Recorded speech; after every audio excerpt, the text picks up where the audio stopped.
Capítulo 2. Cuando los dos gemelos eran pequeños y Michela hacía alguna de las suyas, por ejemplo lanzarse por la escalera con el tacatá o meterse un guisante en la nariz que luego había que sacarle en urgencias con unas pinzas especiales, su padre siempre se dirigía a Matías, el primero que nació, y le decía: «Mamá tenía el útero demasiado estrecho para los dos, o a saber la que armasteis ahí dentro. Seguro que de tanto patear a tu hermana la desgraciaste», y se echaba a reír, aunque la cosa no tenía ninguna gracia. Y aupaba a Michela y le restregaba la barba por la carita. En esas ocasiones, Matías los miraba alzando la vista y riendo también, y oía las palabras de su padre como si se le filtrasen por osmosis, sin entender bien lo que significaban. Dejaba que se depositaran en sus entrañas, donde parecían formar una capa espesa y viscosa, como de pozo de vino añejo. La risa de su padre se convirtió en sonrisa tensa cuando vio que, con 27 meses, Michela no decía una sola palabra, ni siquiera mamá, caca, yaya o ajo. Solo daba grititos inarticulados, grititos que parecían clamar en el desierto y que su padre no oía sin estremecerse. Cuando tenía 5 años y medio, una logopeda de gruesas gafas le puso delante una tabla rectangular de aglomerado en la que había 4 huecos de distinta forma: una estrella, un círculo, un cuadrado y un triángulo, y otras tantas piezas de color que debía encajar en los correspondientes huecos. Michela se quedó mirando aquello maravillada. «A ver, Michela, ¿dónde va la estrella?», le preguntó la logopeda. La pequeña bajó los ojos y observó las piezas del juego sin tocar ninguna. La doctora cogió la estrella y se la puso en la mano. «¿Esta dónde va, Michela?». Michela miraba a todas partes y a ninguna. Se llevó la estrella a la boca y empezó a mordisquear una punta. La logopeda se la retiró y le repitió la pregunta por tercera vez.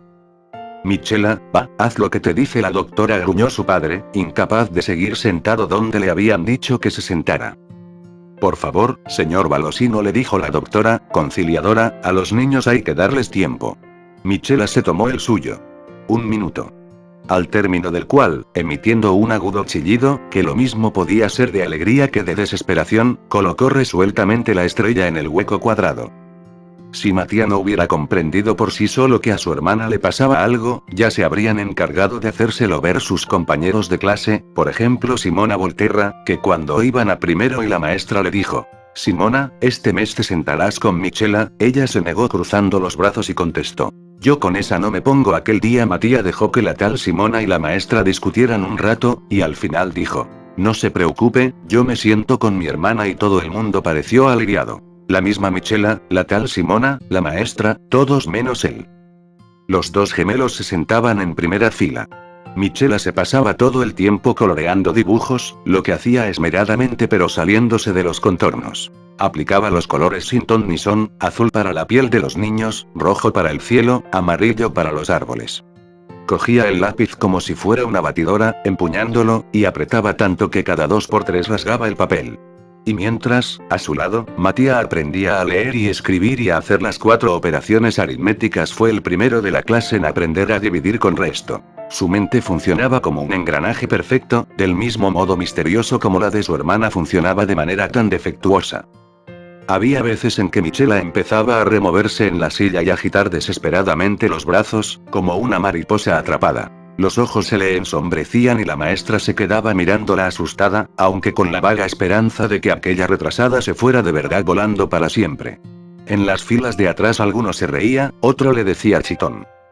Matías se levantaba al fin, retirando en peso la silla para no arrastrarla, y se colocaba detrás de su hermana, que volvía la cabeza a un lado y otro y seguía agitando los brazos, para entonces tan rápido que parecían ir a desprendérsele. Le cogía las manos, le plegaba delicadamente los brazos sobre el pecho y le susurraba al oído: «Ea, ya no tienes alas».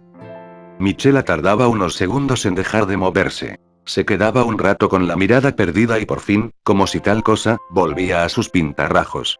Matías se sentaba de nuevo en su sitio, avergonzado, con la cabeza gacha y las orejas rojas, y la maestra reanudaba la lección. En tercero, los gemelos seguían sin haber sido invitados nunca a un cumpleaños. Consciente de ello, su madre quiso poner remedio al asunto y un día, durante la comida, propuso organizar una fiesta para el cumpleaños de sus hijos. El señor Valosino rechazó la propuesta. Por Dios, Arele, bastante penoso es ya así. Matías dio un suspiro de alivio y Michela dejó caer por 10ª vez el tenedor. No volvió a hablarse del asunto. Hasta que una mañana de enero Ricardo Pelotti, el pelirrojo con labios de babuino, se acercó a la mesa de Matías y le dijo de corrido, mirando a la pizarra: «Que dice mi madre que te invite a mi cumpleaños, y a ella también». Y señaló a Michela, que en ese momento pasaba la mano por la superficie de la mesa con gran aplicación, como si alisara una sábana. Matías sintió tal emoción que la cara empezó a hormiguearle. «Gracias», contestó, aunque Ricardo, cumplido el encargo, ya se alejaba. Enterada, su madre se puso nerviosa y se llevó a los dos a comprarles ropa a una tienda de Benetton. Fueron también a 3 tiendas de juguetes, aunque le costaba decidirse. ¿Qué le gusta a Ricardo? ¿Esto le gustará?, le preguntó a Matías con un puzzle de 1500 piezas en la mano.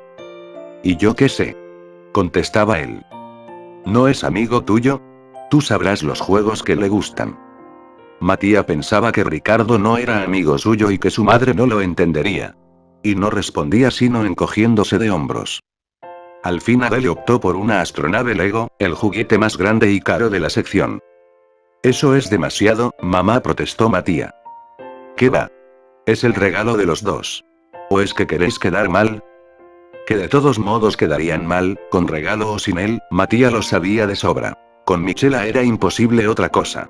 Como sabía también que Ricardo los había invitado porque se lo mandaron sus padres.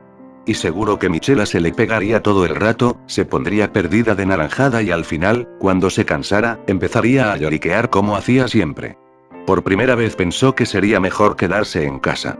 O bueno, que sería mejor que Michela se quedara en casa. Mamá dijo, inseguro. Adele estaba buscando el monedero en el bolso. ¿Qué? Matías tomó aliento. De verdad Michela tiene que ir a la fiesta. Adele se quedó quieta y clavó los ojos en los de su hijo. La cajera los observaba indiferente, con la mano tendida y abierta por encima de la cinta transportadora, esperando el dinero. Michela revolvía los paquetes de caramelos del expositor. A Matías se le encendieron las mejillas, como preparándose a recibir una bofetada que no llegó.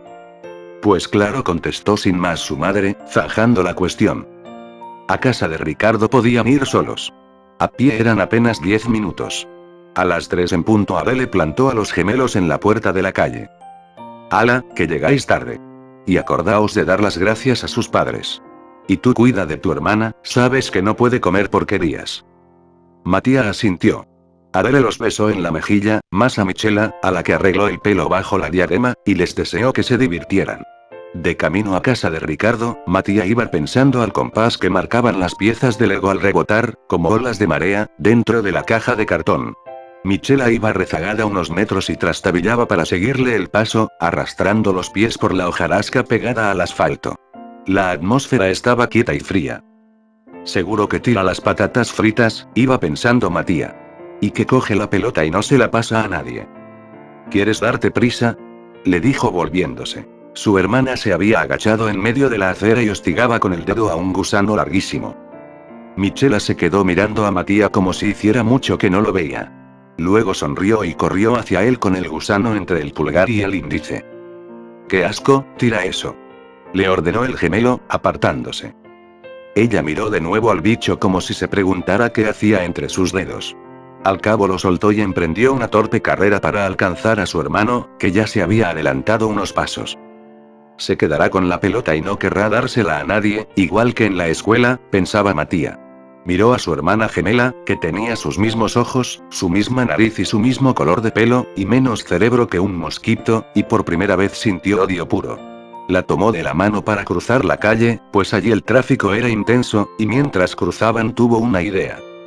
Soltó la mano de la hermana, enfundada en su guantecito de lana, pero pensó que aquello no estaría bien. Luego, bordeando el parque, nuevamente cambió de idea y se convenció de que nunca lo descubrirían. No serán sino unas horas, pensó. Solo esta vez. Y agarrando a Michela del brazo y dando un brusco giro, entró en el parque. La hierba estaba todavía húmeda de la helada nocturna. Michela trotaba tras él manchándose de barro las botitas de gamuza blanca recién estrenadas. En el parque no había un alma. Con aquel frío a él le apetecía pasear. Llegaron a una arboleda en la que había 3 mesas de madera con bancos y una barbacoa. Allí precisamente, cuando iban a primero, se habían parado a comer una mañana que las maestras los llevaron a recoger hojas secas, con las que luego confeccionaron feos centros de mesa que regalaron a sus abuelos por Navidad. Michi, escúchame bien, le dijo Matías. ¿Me escuchas? Siempre había que asegurarse de que el estrecho canal comunicativo de Michela estuviera abierto. Esperó la cabezada de la gemela. Bien. Yo ahora tengo que irme, le explicó, pero será solo un momento, media hora como mucho. Tampoco había por qué decirle la verdad, al fin y al cabo para Michela lo mismo era media hora que un día. Al decir de la doctora, el desarrollo de su percepción espacio-temporal no había pasado del estadio preconsciente, y Matías comprendió bien lo que eso significaba. Tú siéntate aquí y espérame. Michela lo miraba con expresión seria y no contestó, porque nada podía contestar. Tampoco dio muestras de haber comprendido, pero sus ojos se avivaron un instante, y durante el resto de su vida Matías pensaría que aquellos eran los ojos del miedo. Caminando hacia atrás para poder verla y cerciorarse de que no lo seguía, empezó a alejarse. Así andan solo los cangrejos, lo había regañado una vez su madre, y siempre acaban chocando contra algo. Cuando estuvo a unos 15 metros, Michela dejó de mirarlo y se puso a arrancar un botón de su abrigo de lana. Matías dio entonces media vuelta y echó a correr, sujetando bien la bolsa del regalo. Más de 200 piezas de plástico entrechocaban dentro de la caja como queriendo decirle algo. Le abrió la madre de Ricardo Pelotti. Hola, Matías. ¿Y tu hermanita? Es que, tenía un poco de fiebre, mintió el chico. Ah, qué lástima. Contestó la señora, aunque no pareció sentirlo en absoluto. Se hizo a un lado para dejarlo pasar y gritó hacia el pasillo. Ricky, es tu amigo Matías, ven a recibirlo. Apareció Ricardo Pelotti dando un resbalón y con su cara antipática. Miró un instante a Matías y buscó luego a la retrasada. Al fin dijo hola, aliviado. Matías mostró la bolsa del regalo a la señora. ¿Dónde lo dejo? ¿Eso qué es? Preguntó, receloso, Ricardo. Un juguete de Lego. Ah. Y cogió la bolsa y desapareció por el pasillo. Ve con él, instó la señora, empujando a Matías. La fiesta es allí. El salón de la casa Pelotti estaba decorado con guirnaldas de globos.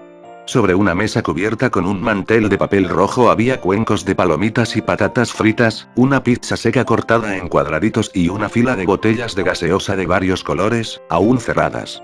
Ya habían llegado algunos compañeros que estaban de pie en medio de la estancia, como custodiando la mesa. Matías dio unos pasos hacia ellos y se detuvo a un par de metros, como un satélite que no quiere ocupar demasiado espacio en el cielo. Nadie le hizo caso. Cuando el salón estuvo lleno de críos, un joven de unos 20 años, con una nariz de plástico roja y un bombín, los hizo jugar a la gallinita ciega y al rabo de burro, juego en el que, con los ojos vendados, había que pegar el rabo a un burro dibujado en un papel. Matías ganó el primer premio, consistente en un puñado de caramelos, aunque solo porque veía por debajo de la venda. Todos lo abuchearon diciendo que había hecho trampa, mientras él, muerto de vergüenza, se guardaba los confites. Cuando se hizo de noche, el joven disfrazado de payaso apagó la luz, les mandó que se sentaran en corro y empezó a contarles una historia de miedo sosteniendo una linterna encendida debajo de la barbilla. Matías pensó que la historia no daba miedo, pero la cara iluminada de aquel modo sí. La luz proyectada desde abajo la tenía de rojo y creaba sombras espantosas. Para no mirarla, desvió la vista a la ventana y se acordó de Michela. En realidad no la había olvidado, pero solo entonces se la imaginó esperándolo allí sola, en medio de los árboles, frotándose la cara con los guantes blancos para calentarse. Se levantó. En ese momento entraba en el salón a oscuras la madre de Ricardo con una tarta llena de velitas encendidas, y todo el mundo prorrumpió en aplausos, en parte por la historia y en parte por la tarta. Tengo que irme, dijo Matías, sin esperar siquiera a que la anfitriona depositara el bizcocho en la mesa. ¿Ahora que toca la tarta? Sí, ahora. Tengo que irme. La madre de Ricardo lo miraba por encima de las velas. También su cara, así iluminada, se veía cubierta de sombras amenazantes. Los demás callaron. Bueno, repuso en tono vacilante. Ricky, acompaña a tu amigo. Pero si tengo que apagar las velas. Protestó el hijo. Haz lo que te digo, ordenó la madre, que seguía mirando a Matías. Pelma que eres, Matías. Alguien se echó a reír. Matías siguió a Ricardo al recibidor, cogió su chaqueta de debajo de un montón de chaquetas y le dijo gracias y adiós. El otro no contestó. Cerró la puerta y volvió corriendo a su carta. En el patio del bloque, Matías miró un momento las ventanas iluminadas de la casa de Ricardo. Las voces de sus compañeros se filtraban por ellas y llegaban a sus oídos atenuadas, como el zumbido tranquilizador de la tele del salón cuando por la noche su madre los mandaba a acostar a él y a Michela. El portal se cerró a sus espaldas con un chasquido metálico. Matías echó a correr. Llegó al parque y a los 10 pasos dejó de distinguir el paseo de grava a la luz de las farolas de la calle. Las desnudas ramas de los árboles entre los que había dejado a Michela no eran sino rayas algo más negras contra el cielo oscuro. Ya al verlas a lo lejos tuvo la certeza, clara e inexplicable, de que su hermana no estaba allí. Se detuvo a unos metros del banco en que unas horas antes había dejado a Michela destrozándose el abrigo. Permaneció inmóvil y a la escucha hasta que se le pasó el sofoco, como esperando a que su hermana asomara de pronto tras un árbol y, haciéndole cucú, corriera hacia él con sus andares patosos. «Michi», exclamó, y su propia voz lo asustó. Lo repitió más flojo. Se acercó al banco, palpó el sitio donde Michela se había sentado. Estaba frío, como todo lo demás. Se habrá cansado y habrá vuelto a casa, pensó. Aunque no conoce el camino, y tampoco puede cruzar sola la avenida. El parque se extendía ante él hasta perderse en la oscuridad. Matías no sabía ni dónde acababa. No quería seguir avanzando, pero no tenía elección. Iba de puntillas para no hacer crujir las hojas pisadas de lleno y oteaba a los lados con la esperanza de ver a Michela acurrucada al pie de un árbol, jugueteando con un escarabajo o con lo que fuera. Entró en la zona de juegos. Se esforzó por recordar los colores que tenía el tobogán a la luz vespertina del domingo, cuando su madre, cediendo a los chillidos de Michela, la tiraba por él un par de veces, aunque ya era mayorcita para eso. Bordeando el seto llegó a los servicios públicos, pero no tuvo valor para entrar. Regresó al paseo, que en aquella parte del parque era una simple senda hecha por el ir y venir de los paseantes, y lo siguió durante 10 minutos largos, hasta que no supo dónde estaba. Entonces rompió a llorar y toser a la vez. «Qué estúpida eres, Michi», dijo a media voz. «Una estúpida retrasada. ¿Cuántas veces te ha explicado mamá que cuando te pierdas te quedes donde estás? Pero tú nunca entiendes nada, nada de nada». Subió una ligera pendiente y se halló ante el río que discurría por medio del parque. 1000 veces le había dicho su padre el nombre, pero él nunca lo recordaba. Una luz de origen indeterminado se reflejaba en las aguas y titilaba en sus ojos húmedos. Se acercó a la orilla y pensó que Michela debía de estar cerca. A su hermana le gustaba el agua. Mamá solía contar que cuando de pequeños los bañaba juntos, Michi berreaba como una loca porque no quería que la sacaran del agua, ni siquiera cuando ésta se había enfriado. Matías recordó el domingo en que su padre los llevó al río, quizá a aquel mismo punto de la orilla, y le enseñó a lanzar chinas haciéndolas rebotar en la superficie. Mientras le explicaba que todo dependía del movimiento de la muñeca, que era lo que imprimía la rotación, Michela se había deslizado al agua y cuando su padre la agarró del brazo ya le llegaba a la cintura. Él le propinó una bofetada, ella rompió a llorar y los tres se volvieron a casa en silencio y con la cara larga. La imagen de Michela jugando a desbaratar con una ramita su reflejo en el agua y hundiéndose luego en la corriente cual saco de patatas le cruzó la mente con la violencia de una descarga eléctrica. Se sentó a medio metro del agua, cansado. Volvió la vista atrás y no vio sino oscuridad, una oscuridad que aún duraría muchas horas. Se quedó luego mirando fijamente la superficie negra y brillante del río. Probó de nuevo a recordar el nombre de este, pero tampoco esta vez lo consiguió. Hincó las manos en la tierra fría, que la humedad de la orilla mullía. Topó con un cristal de botella, cortante residuo de alguna fiesta nocturna. Se lo clavó en la mano pero no sintió dolor, quizá ni se dio cuenta. Luego empezó a girarlo y hundirlo más en la carne, sin apartar la mirada del agua. Esperaba que Michela emergiera de pronto a la superficie y al mismo tiempo se preguntaba por qué unas cosas flotan y otras no.